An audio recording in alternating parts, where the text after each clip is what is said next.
Now, I want to continue that conversation with you this morning by talking about this piece of the mindset that I think is important. It's very, very important that you know where you live. Now, I don't mean the address on whatever street that you live on. I know you know that. But you really understand where you live in this grand plan. And that you look at where you live from the vantage point of forever. Now let me explain it to you this way. I think the easiest, most helpful way to talk about where you live is this. You live smack dab in the middle of the already and the not yet. That's your address. And again, I think that language is helpful. I live between the already and the not yet. Already, Jesus has come.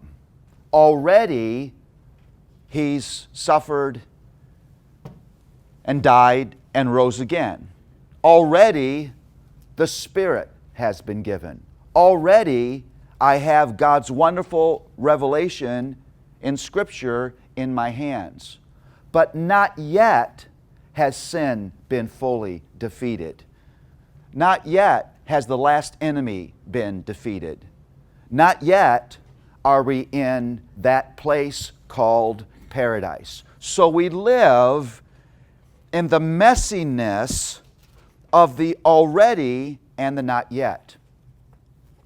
And as you live in that messiness, where you are experiencing the wonderful blessings of redemption, always colliding with the dark realities of a fallen world, that's your life. It's that weird mix of tremendous, ever-present grace colliding with dark things that you don't want to have to face, because there's more to come. This is not a completed work yet. The work of redemption is still going on. And remember, if our faith doesn't finally correct, restore, renew everything that's broken, it's not worth the pages that it's printed on. Because that's the hope. I mean, that's really the hope that lives in the heart of everybody, not just Christians, that life would be what it's meant to be. That's why people cry. That's why people get angry. That's why people protest. Because there's a recognition that this is not the way it's supposed to be, that things should be better. And that recognition is really built in our hearts. That's what Ecclesiastes means when it says that eternity is in your heart. Not just in the heart of a Christian, it's in the heart of everybody. And everybody cries for that.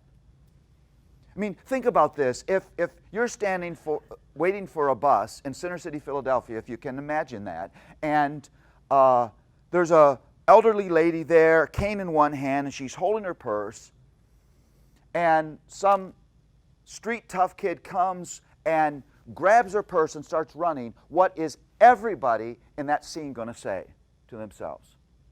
That's not right. This shouldn't happen. This is wrong.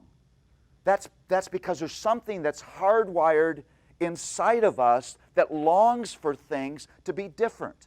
I'm not talking about theological awareness. I'm not talking about biblical knowledge. I'm not talking about a desire for God. There's something inside of us.